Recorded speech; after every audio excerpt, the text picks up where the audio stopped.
or mute. Okay, let me start again. I'll start by acknowledging the traditional custodians of this land on which we normally meet, the Gadigal people of the Eora Nation, and pay my respect to their elders past, present, and emerging. I also extend that respect to leaders of all the lands of the participants in the meeting today and to any Aboriginal or Torres Strait Islander people in the audience. Fellow Rotarians and distinguished guests, welcome to our club meeting. I'm really delighted to have you all with us this evening. A special welcome to our guest speaker, Dr. Anne Ali. Welcome, Anne. Ahla wa sahla. Later, we will do a formal introduction, but for now, welcome to you. I also would like to welcome a dear friend of mine. His Excellency is Abdul Hadi, Ambassador of the State of Palestine, who's joining us today from Canberra. Welcome, Isad.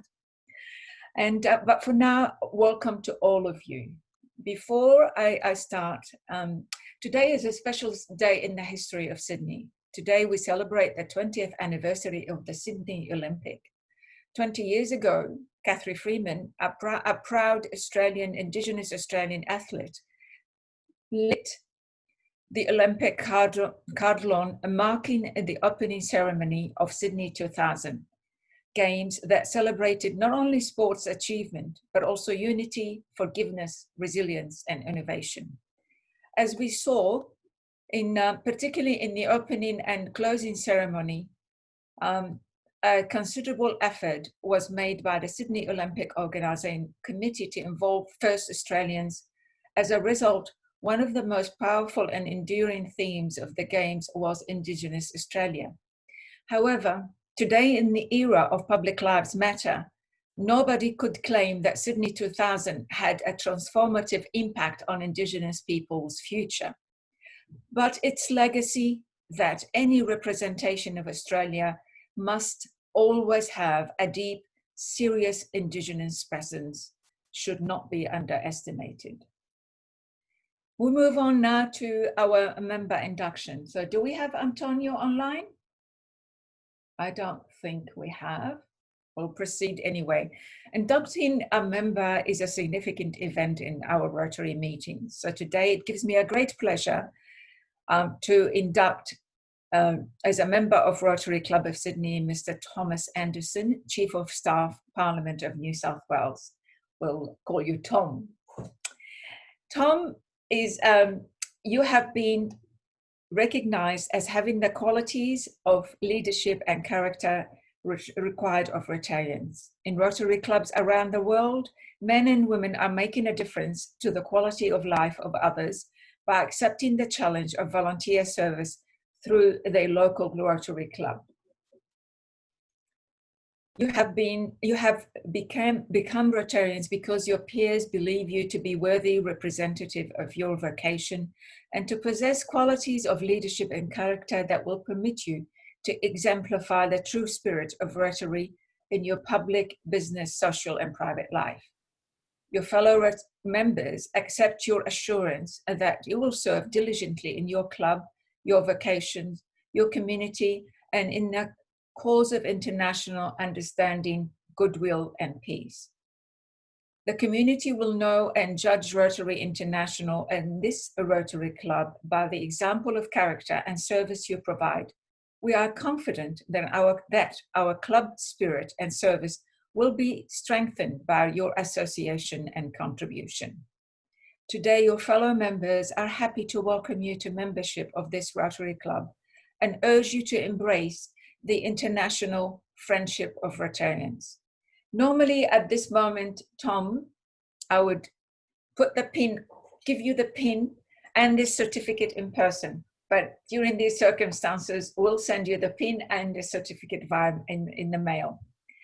I now invite you to say a few words, introduce yourself, your professional background and your personal background to the Club of Rotary.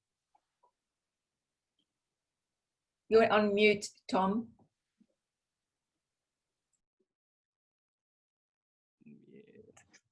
Can everybody hear me? Yes, we can. Okay, fantastic.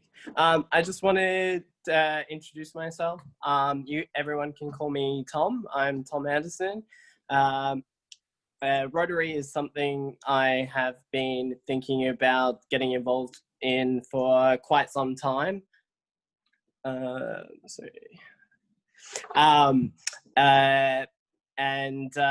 With work, it's been delayed and I put it off and put it off. But with everything that's happened with COVID recently, I then started thinking about it again. I then put it to the side thinking maybe it was too hard to get involved at this point in time.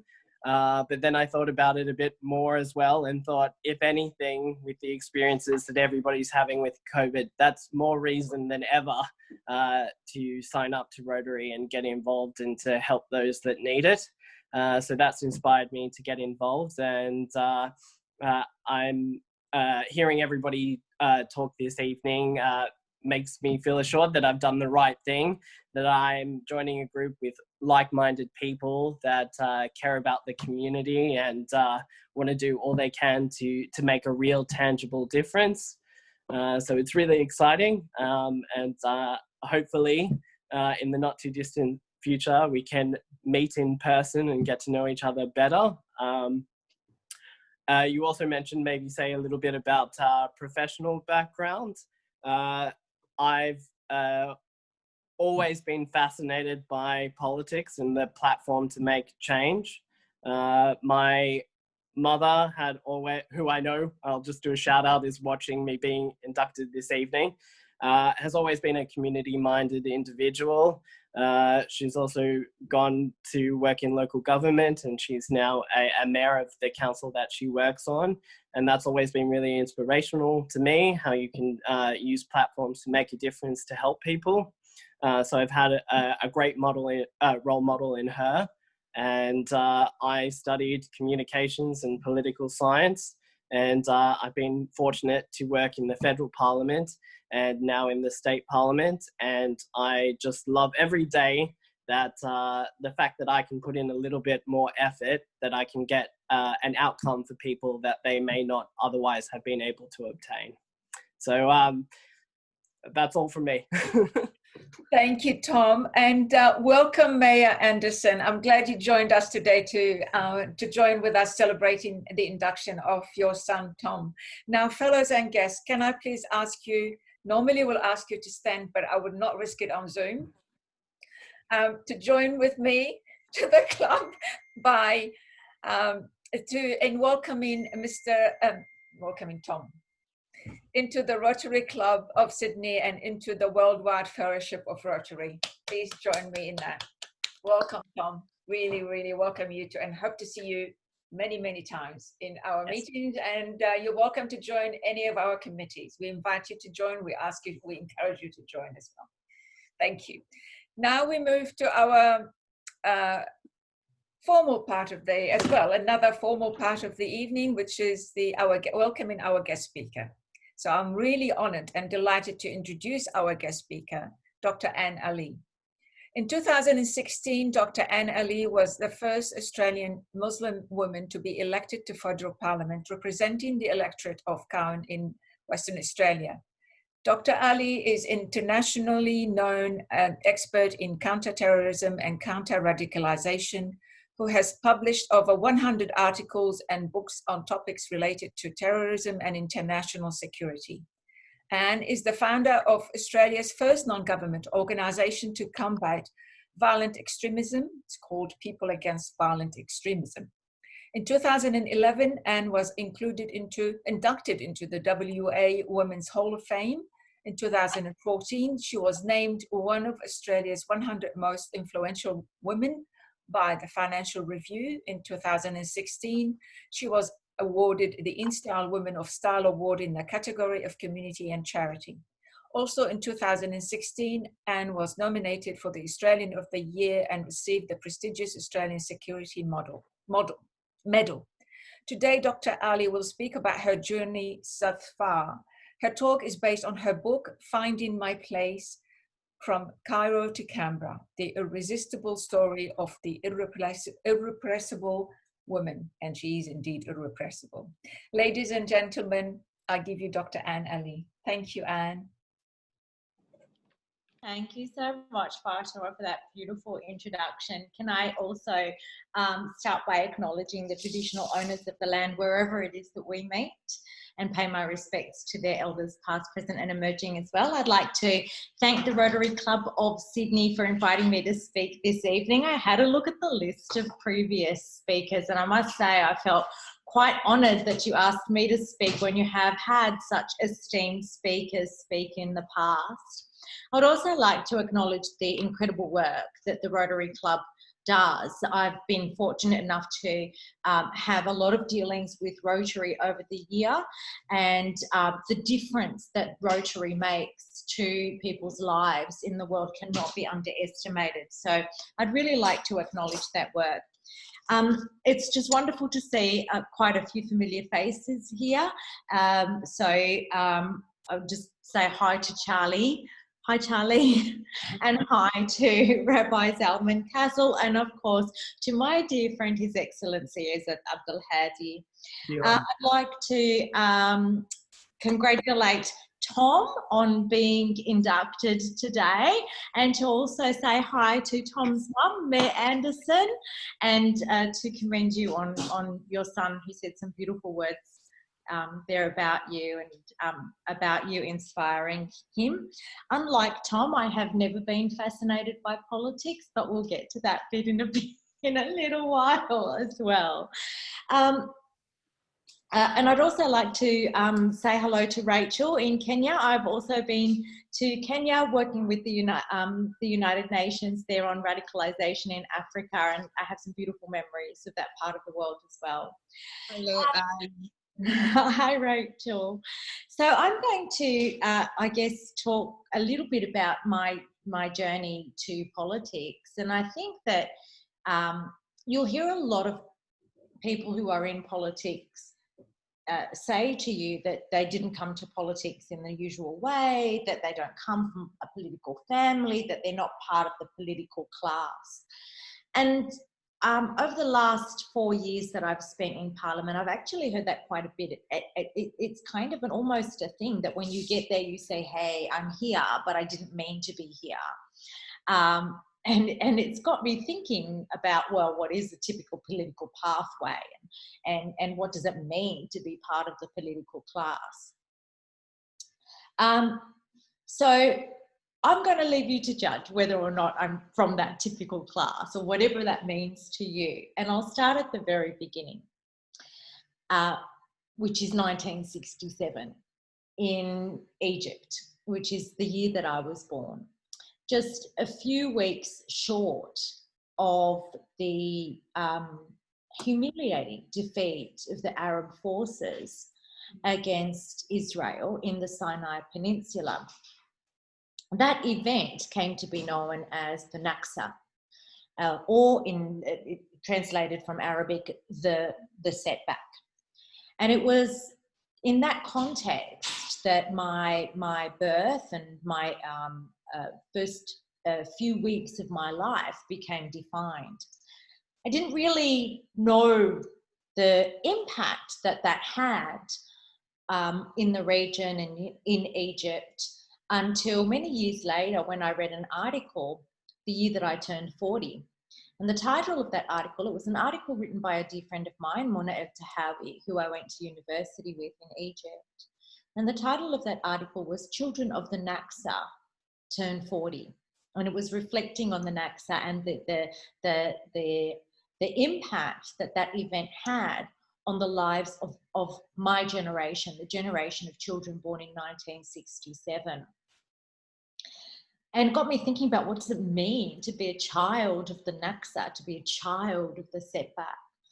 And reflecting on that, I was born at a time and in a place in the world where time is marked by conflict, where people mark generations by conflict. And it's something that's so different to how we mark time here in Australia. That said, I recently discovered that my great-great-grandfather comes from Morocco. So I don't know if you can see, but in the background there is a portrait of or a painting from Chef Chouan, which is the blue city in Morocco. My great-great, I don't know if it's great-great or great-great-great-grandfather, but on my maternal side, hailed from Morocco, which explains why I like tagines. Doesn't really, but I'm using it as an excuse. So I was born in 1967, and I was the second girl child. So my birth to a fairly middle-class, average working family. My father was an engineer and my mother was a nurse, who met in Alexandria, introduced to each other by their Greek neighbour. My birth, like the birth of any second girl child, was not welcomed with ululations and congratulations, but with the clicking of tongues and commiserations. The prize, I guess, is always a son. And so being a second girl child born in the Naksa has, I felt, kind of defined my life and certainly my early years. My family migrated to Australia in 1969. There's a bit of a story to that because they decided that they were going to migrate, and they applied to Canada, and they applied to the US, and they applied to Australia. And Australia was the first country to call them in for an interview. So my mother dressed my older sister and I up in our best clothing, and we went to Cairo and met at the Australian embassy there. When my mum and dad walked out of the Australian embassy, my mother just broke down in tears. And my father asked her what is wrong, and she said that I had misbehaved so much that I had created such a bad impression, and that Australia would never ever agree to take us as migrants because I was so badly misbehaved. Now, I don't know if that's true or not because, you know, it's my mother's thing. I don't know. I don't know if that's true or not. But when my mother burst into tears and said that they wouldn't take me because I was so naughty, my father reassured her that everything would be okay because he'd looked into it and Australia was a land of convicts, so I'd fit right in. So from very early on, it was pretty clear that Australia was going to be my home. We came to Australia in 1969, and my family originally settled in Albury-Wodonga at the migrant training camp there called Bonagila, which had been home to many, many families before then, and closed 2 years after my family arrived. Our early years, we settled in Sydney. My father, we have very, very typical migrant story. My father couldn't get a job in his particular field of engineering, and so he became a bus driver. My mother worked in factories to begin with until she could qualify as a registered nurse, and then she worked in aged care, looking after John Howard's mother of all people. She has many fond memories, actually, of Mrs. Howard. And we settled into a life in Western Sydney. We moved in between. We went to Queensland for a bit and then back to Western Sydney. I attended high school there. And in 1984, graduated high school, finished high school, and planned on being a lawyer. Had absolutely no interest in politics whatsoever. In fact, if I can try and recall all of those things that I wanted to be as a child, I think, you know, at one point I wanted to be a teacher, at one point I wanted to be a journalist, an author, a movie director, somebody who tastes ice cream for a living, new flavours of ice cream, which I actually think would still be a really good career. I think that's my post-politics career, is tasting ice cream. And a lawyer, but politics and becoming a parliamentarian never ever entered into that equation. I just never ever saw myself as part of the political process in Australia, and I think a large part of that was that I never saw myself reflected in that either. When I finished high school, I went back to Egypt to learn my language, learned our language, finished my first university degree, got married at the age of 21, and moved back to Western Australia, where I've been ever since. By the age of 25, I was fleeing a violent marriage with a 3-year-old and a 1-year-old.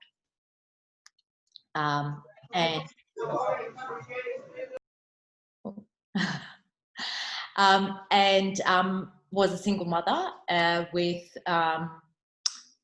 no income and surviving or trying to survive, raising 2 children on what is now called New Start. And it's that particular time of my life was a very difficult time of my life. But the one thing, the greatest thing that I learned from there is that we cannot continue to leave our most vulnerable Australians in a position where they cannot afford to put food on the table every day, and where they have to choose between paying rent or eating, or going to the doctor or eating, because I've been there and I know what that's like. So there I was, single mum. Again, politics never entered into my mind at that point. Single mum, raising 2 boys. I went back to university. I did a postgraduate, and then I did a master's degree. Worked in policy, worked as a teacher, worked in various jobs, and then went back and did, and then 9/11 happened. And I found myself, at the time of 9/11, I was working in policy at the Office of Multicultural Interests, and suddenly we were charged with all of this stuff about countering radicalisation and countering terrorism. And I would sit around the table and people would come up with these ideas like, oh, I know, let's have a box with some niqabs and some burqas, but then people can try them on and they'll know what it's like, what it feels like to be a Muslim. And I thought to myself, who's coming up with these ideas? Where is the evidence that any of this is going to work? And so I did what you always do when you have a burning question, and I enrolled in a PhD to study it. Finished my PhD and headed straight into an academic career, and worked my way up to professor. So that's a bit of a fast forward of my formative years, I guess. But none of those experiences gave me the motivation or mobilized me to become politically active. I had no interest whatsoever in politics. Then 2015 happened. And early in 2015, I got an invitation to go to the White House to speak at President Barack Obama's Countering Violent Extremism conference to talk about what we're doing in Australia. I was the only Australian civil society representative asked to go, and I was the only Australian civil society representative there. That was in February. I came back from there and thinking, wow, you know, my career's really come a long way. At that point, I was advising the United Nations. I had my not-for-profit, the People Against Violent Extremism, or PAVE. I was doing a lot of work. I had 2 ARC grants. I had a fellowship. And I thought, you know, my career as an academic and in the area that of interest for me has really taken off. Then in October, I was invited to the Club de Madrid. Not a disco. Wish it was. The Club de Madrid is a policy forum of former world leaders started by Kofi Annan and Bill Clinton. And I thought being invited to attend the Club de Madrid +10 in 2015 was such a big step in my career, because I'd used so much of their policy dialogues around counterterrorism in my work. So it was a huge honour to be asked to go to Madrid to attend the Club de Madrid. 3 weeks later, I had to be in Vienna for United Nations talks. So I packed up myself and took my husband, Dave, who you might have seen walking in the background earlier, and we headed off to Europe with the plan of going to Madrid, attending the Club de Madrid, spending some time in Europe, and then finishing up in Vienna at the United Nations. Well, I went into the Club de Madrid full of optimism and hope. Within half a day is all it took for me to lose all of that optimism and hope. Because what I witnessed was 100 former world leaders who had squandered their power. What I witnessed was 100 former world leaders who couldn't bring themselves to agree on anything, who instead of using the power that they had, spent their time accusing each other, pointing fingers and laying blame. And so at the end of the conference, I was asked to close the conference with the UN Secretary General at the time, Ban Ki-moon. And I stood up and I told them exactly that. For some reason, the Club de Madrid hasn't invited me back. Don't know why. But that was my first kind of point of disillusionment.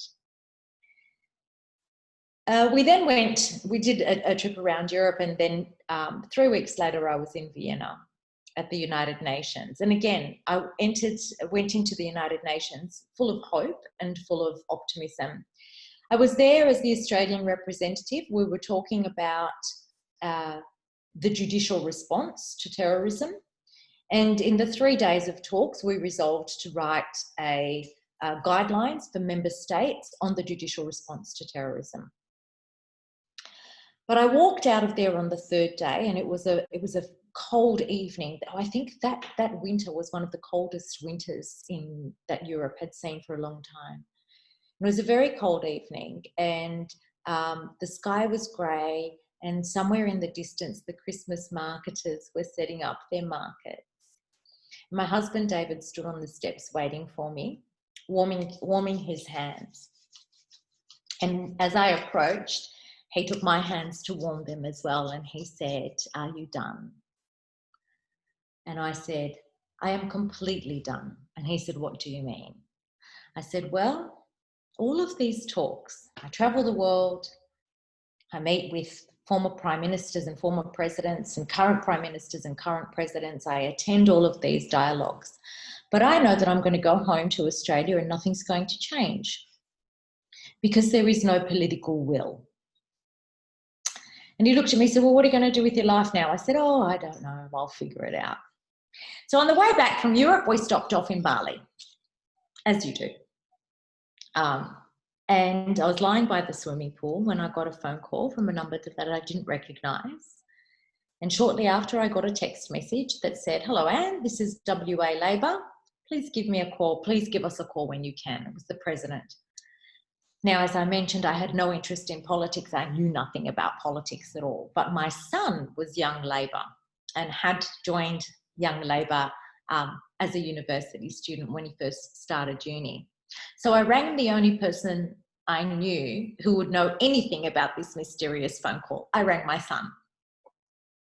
This is the conversation. "Hello, Adam, it's your mother." "Hello, mother, what is it?" "I just got a call from WA Labor and a text that they want to meet me. What do you think that's about?" "Oh, I don't know, Mum. Maybe they want you to run in the next election." "There's an election? When?" I did not even know that there was an election. So I came back to Perth and I went to meet with the president of WA Labor, and I sat opposite him and I said, "Well, what is it that you want me to do?" And he said, "I want you to run." I said, "No, I don't run." And he said, "No, I want you to run for the seat of Cowan." I said, "You do realise that I said on national television that all politicians are liars during Q&A?" And they said, yes, yes, we do. And I said, okay, and you still want me to run? And they said, yes, we still want you to run. I said, okay. And you do realize that I'm Muslim, right? Yes, we realize that. And you still want me to run? Yes, we still want you to run. And you do realize that I just kept asking these questions. Anyway, I went home, thought about it, spoke to my family about it, decided that if I didn't try it, I never would. But the real catch for me was sitting opposite them and saying to the president of WA Lab, well, why should I do this? I have this wonderful career. I travel the world. I get to speak at all of these highfalutin policy dialogues. I'm an advisor to the United Nations. I've got 3 ARC grants now. I've got my own research institute, and I've got 10 years worth of unpublished research that I could just spend the rest of the next 10 years just publishing. They looked at me and they said, because, Anne, it would be a different way to make change. And that was it. That was it. They say that timing is everything, and that sure was, timing was everything. So 2016, I ran in Cowan, which is a very small margin. I won by a very, very small margin. It took 10 days to count all the votes, but I just scraped through.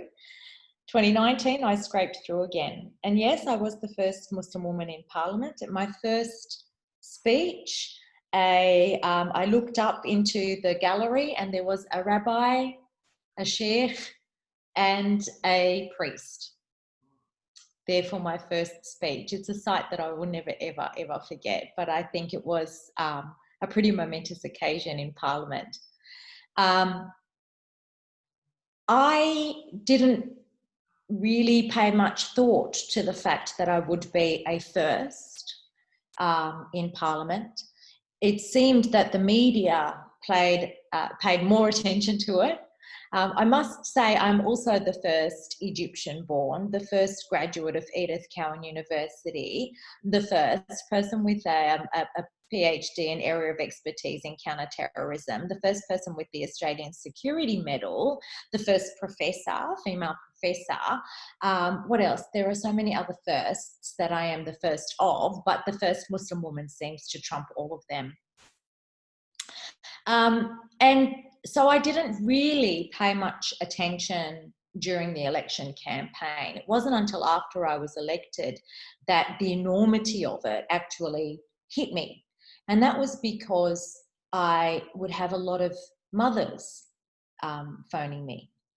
And one mother in particular phoned me and she said, you know, Anne, I tell my daughter every day that she can be whatever she wants to be, but you've made it real. You've made it real for her. And I thought, oh, that's such a big responsibility. So since then, you know, coming kind of also almost to terms with the fact that, you know, as a first and as a minority in Parliament, you know, the Parliament still is one of the most, you know, patriarchal, the most kind of, you know, there's very, very few people of colour, you know, really a minority within a minority in Parliament. Coming to terms with the incredible opportunity that is, but also the incredible responsibility that comes with that as well. I still have a healthy amount of cynicism about politics. And I think a lot of that is because I am very much an outsider, both demographically speaking, but also in the fact that I had never watched Question Time before I attended my first Question Time. I probably should have watched Question Time before I attended my first Question Time, because I attended my first Question Time with a pen and a paper thinking that I was going to get answers. I've learned a lot in the last 4 years. And I'm going to finish just with some of those lessons that I've learned about politics in those last 4 years. I've been told a lot that politics is about luck. I've never had the privilege of being able to rely on luck.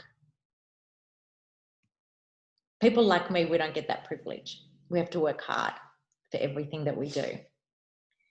I have found it at times incredibly frustrating to talk about the fact that there are skills and knowledge and experiences that each and every one of us brings to the role of parliamentarian, and that should be valued, and that a more representative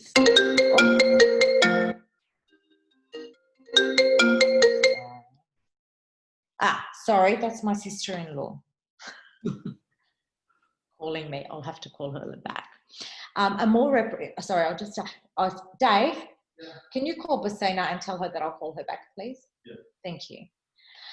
He's so good, isn't he? He's a keeper, this one. He's number 3, but I'll keep him. So what I was saying was that, you know, I feel like there is there's an opportunity for a better parliament, a better political institution, but that political institution has to value more than just politics. It has to value the things that the people value. What people value in their representatives, I think sometimes gets lost in the political system. I think a lot of time it gets lost in the political system, because the political system values politics over people. I don't know if I can change that, but I know I have to try. And I know that if I had listened to everybody in my life who told me it can't be done, it's just the way it is, it's the way that it's always been, and then I would not be where I am today. So I cannot not try. I know that we are incredibly fortunate to live in a democratic state, and in a country that values democracy and all the civil liberties, the protections of civil liberties and the freedoms that come with that. And I am incredibly privileged to be able to participate in that democracy, in that political process. But I also know it's not the only way of participating. And that part of my role is to be a shoulder for the next generation to stand on, to create the path and the footsteps for the next generation to stand on, to walk with, but also to encourage people to participate in the political process in any way that suits them, and so I leave you with one last lesson that I've learned, and that is that politics isn't all about politics. There are 3 things that we do. Part of it is that we're the politician. You know, the talking head that regurgitates the lines on Sky News or, you know, whatever media platform they have.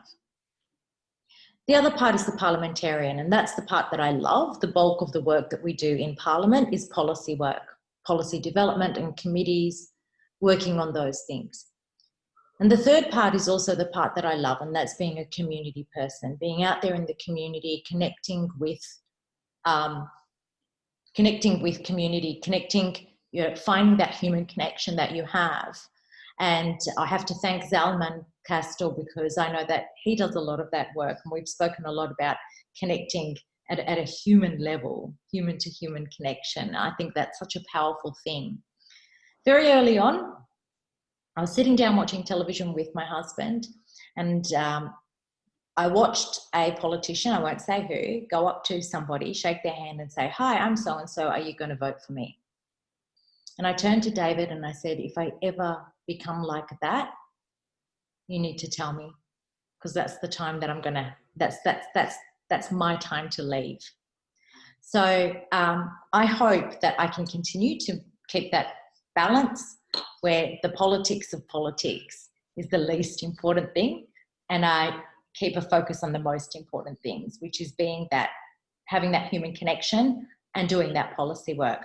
I think I'll stop there because I think I spoke too much. Did I speak too much, Glenn? I think I did. You've done very well. Thank you so much. And I think of the questions that have come in, you've answered a number of them already. So and I hope the people like Zalman and others will excuse me not putting those questions, because you have touched on those. But we do challenge ourselves in Rotary of asking a really mixed bag of questions. So here's one from Tony Benner, which I will put to you. What on earth possessed you to watch Zoolander 23 times? Tony, don't. Zoolander is a classic. Like, have you seen it even once? It's hilarious. And it's the gift that keeps on giving. Like, there's so many one-liners in there. It's my favorite movie. I can't. It's a classic. I'm putting it up there with Gone with the Wind and all of those other classic movies. It didn't get an Oscar, but it should have. They were robbed. There you go. Tony, you've got your answer. What I'd like to do now is hand over to Rosalind McLeod at AM, who will give a vote of thanks. Rosalind, over to you. Thank you. Sitting here listening to what you had to say, and it was really quite fascinating and inspirational. And I really want to thank you on behalf of the Rotary Club of Sydney for sharing your story. I actually thought the revelation of the various steps in your life, in your career, was really, in some ways, unusual. Although, you know, when I was really taken by the statement by your father that Australia was a convict country and you would fit right in. But I'm sure besides saying something like that to you, he gave you lots of encouragement, and he was a great inspiration in your life, because coming from the religion that you've come from, I know from my friends who are Muslim, friends who have been through some pretty similar stories. You know, they have tough times, but at the same time, they have lots of wonderful people in their lives who do inspire them, and I'm sure he was one of those. So, you know, what I would like to say on behalf of the club is that it was great for you to share with us. And what we would like to do is to thank you very much. And our traditional way of doing that is to give $100 to President Fatima's project for this Rotary year. And that project this year is for the centenary of Rotary in Australia and New Zealand. It's Give Every Child a Future, which will vaccinate over 100,000 children from 9 Pacific islands for HPV, rotavirus, and pneumococcal vaccines. So, you know, you're still helping, even though you're just speaking to us tonight, you're contributing to a wider world with Rotary. So thank you very much. And I must say, you know, when I read all about you, we did go to the same school in the western suburbs of Sydney. Yes, I went there, and I also lived in Perth, and I have some really quite eminent clients at your university in Perth, and so I have a lot of respect for the university that you've been associated with. So on that note, thank you very much, and I hand back over to President Fatima. Thank you so much, Rosalind. And can I thank you all for that wonderful gift of vaccination for the children in the South Pacific. I know that, you know, we've come so far as a world community in eliminating a lot of diseases that we in this country take for granted that they've been eliminated, but that so many children around the world still live with diseases that are preventable. And what you're doing with vaccinations and your vaccination program, I'm really, really honoured to even have a gift of such a small donation towards it. So thank you. Thank you, Anne. And yes, I reiterate what Rosalind has said. It's been a pleasure to have you with us today. So please feel free to stay with us, or you're also welcome to leave. I know how busy you are. I have to go cook. Go your sister-in-law.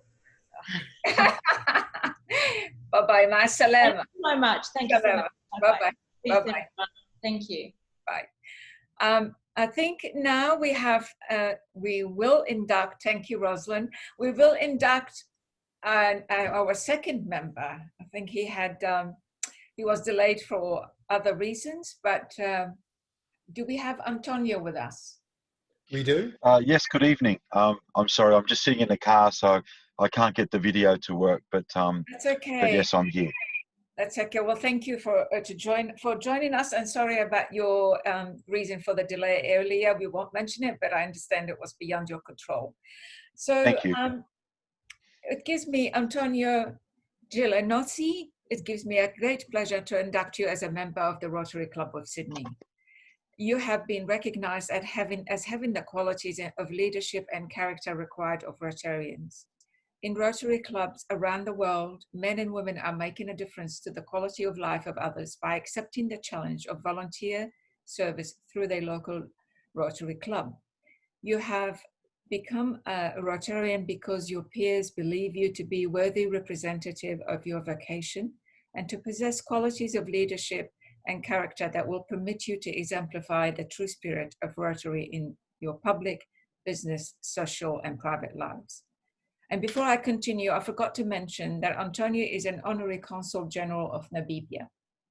So your fellow members, Antonio, accept your assurance that you will serve diligently in your club, your vocations, your community, and in the cause of international understanding, goodwill, and peace. The community will know and judge Rotary International and this Rotary Club by the example of character and service you provide. We are confident that our club spirit and service will be strengthened by your association and contribution. Today, your fellow members are happy to welcome you to membership of the Rotary Club and urge you to embrace the international friendship of Rotarian. Now, Glenn, can you please show the certificate? Well, now, Antonio, normally we will hand over to you in person the pin and the certificate, but for now, we'll send them to you via the mail. They'll be posted to you shortly. Thank you. I also invite you to say a few words about your background, your professional and personal background, if you don't mind, just a few words. Well, thank you. I'm deeply honoured. Thank you for accepting me to be part of Rotary. Paul, thank you so much for your nomination and support.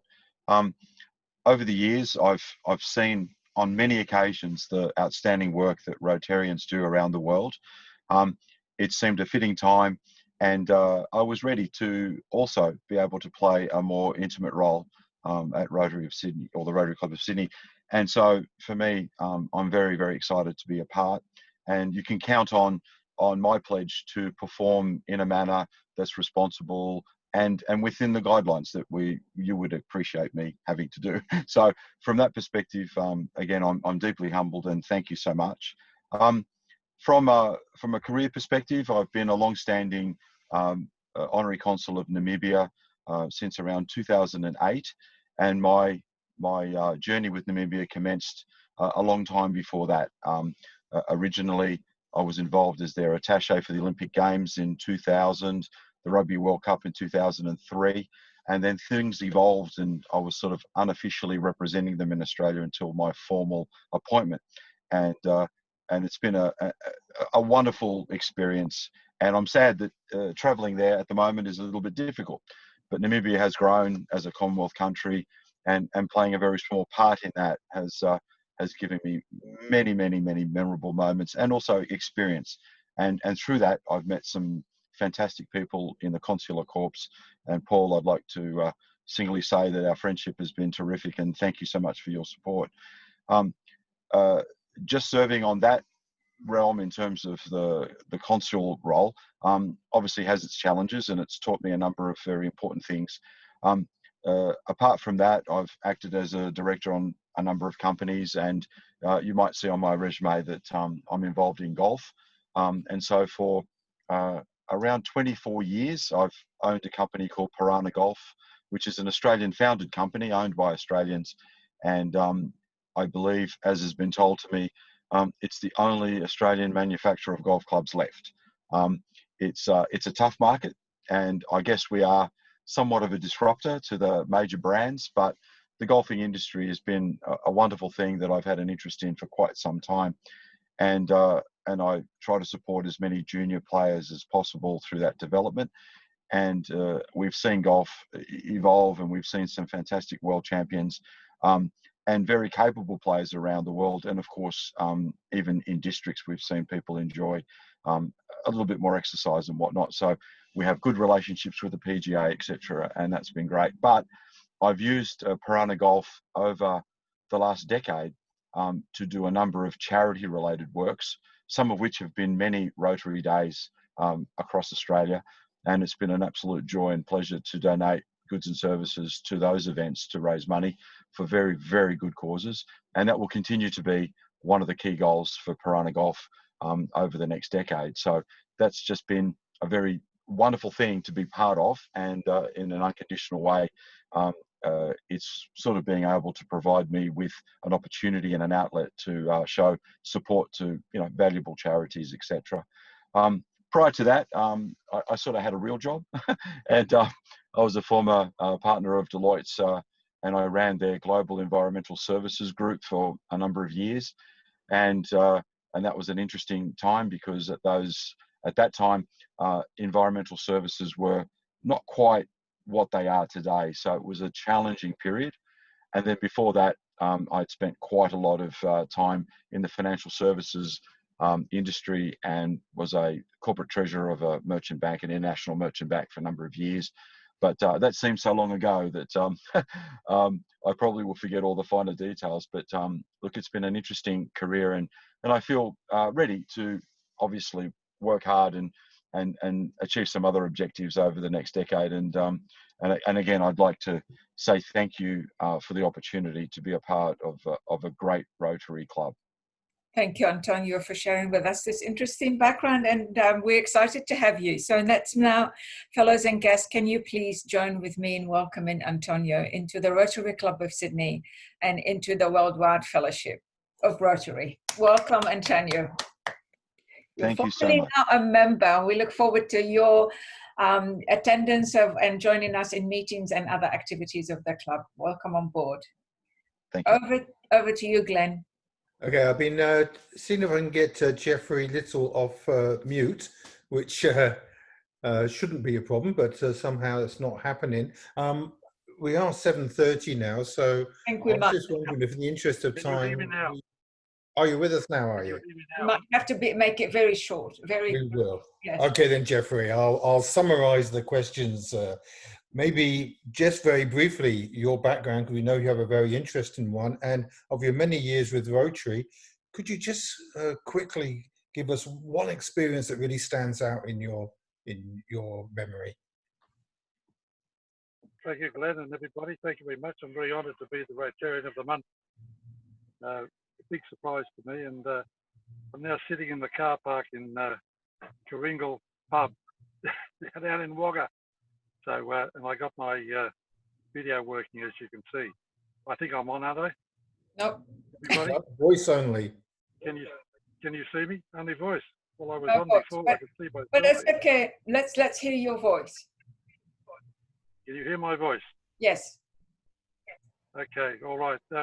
Rotary's been an exciting adventure for me. Back in 1981, I was invited to be an honorary member of the Rotary Club of Sydney, as it was then, 9675, and that was because I was only a senior constable and hadn't reached the dizzying heights of being eligible to become a full-time Rotarian. So when I made sergeant in 1982, on Valentine's Day, February the 14th, somebody loved me. I was then considered worthy enough to be inducted as a full member. Imagine that. Usually it's the other way around. Anyway, I served as a president of that club later on, and then they disbanded the club, and the members went to other clubs, including King's Cross. But I think probably the most exciting aspect of my Rotary service was attending the 1993 World Rotary Convention in Melbourne. It was my first actual Rotary convention after having been in Rotary for 10 years. One didn't think about conventions back then all that much because they were all overseas, and the one in Melbourne really opened my eyes to what Rotary was about on an international level, and it also caused me to get involved with the Rotary District Peace Communities Project in Wagga, and I'm sitting with my friend who was part of that particular initiative way back, and so nice to be seeing him today. But that was the significance of the Melbourne Convention, the meeting of Tony Quinlivan, who was a member of Rotary Club of Wagga Wagga Karingal, and my involvement with him in progressing the Rotary Peace City project, which turned into the Rotary District Peace Communities program, and it's still alive today. And I was over in Trinidad just a couple of years ago, and we're still progressing the concept over there. Besides the Peace Pole program, which was another aspect of what we now see as being one of the regular 100th anniversary programs of the 100th anniversary of Rotary Down Under. The other particular significant thing was that I, appreciating that our vocation was our ticket in Rotary to excellence in service and pride in our vocation, I discovered that we didn't have a police fellowship in Rotary. I was aghast. Fancy, no police having fellowship in Rotary. So I, in concert with a sheriff colleague in Wisconsin, USA, who later made me an honorary deputy sheriff lieutenant, and a Rotary sergeant colleague in Niagara Regional Police, who's since departed this earth, I believe. We got together and created the Rotary Police Law Enforcement Professionals Fellowship of Rotarians, and the guys were a little bit shy in retiring, and so they made me the founding chairman, international chairman of that project, and it still is alive and well. And I have a number of chairmen from various countries around the world, and I'm trying to set up a Zoom with them all so we can interact with each other. But that probably, in a nutshell, is what I've done with respect to my proactive Rotary career. Oh, terrific, Jeffrey. Thank you very much for those experiences. Just a few of many, I'm sure. Thank you. Fatima, over to you. Thank you. Thank you, Jeff, and thank you, Glenn. Thank you very much. Thank you. In concluding the meeting today, I just want to make some announcements, and a particular one for next week. We have a really significant event, a big event, which is the Peace, the International Day of Peace. That's on our celebration. That's on the 22nd. That's next Tuesday at our normal time, meeting time at 12:30. We have an international a speaker, Dr. Ramesh Thakur. And also we have the Community Peace Award at the same meeting. So we are giving it to Play for Lives, Craig Foster, who was one of our visitors before. So it's for his organization. And also we are featuring a video project, which was done in collaboration between the Rotary Club of Sydney Peace Building Group and the UNA New South Wales group branch.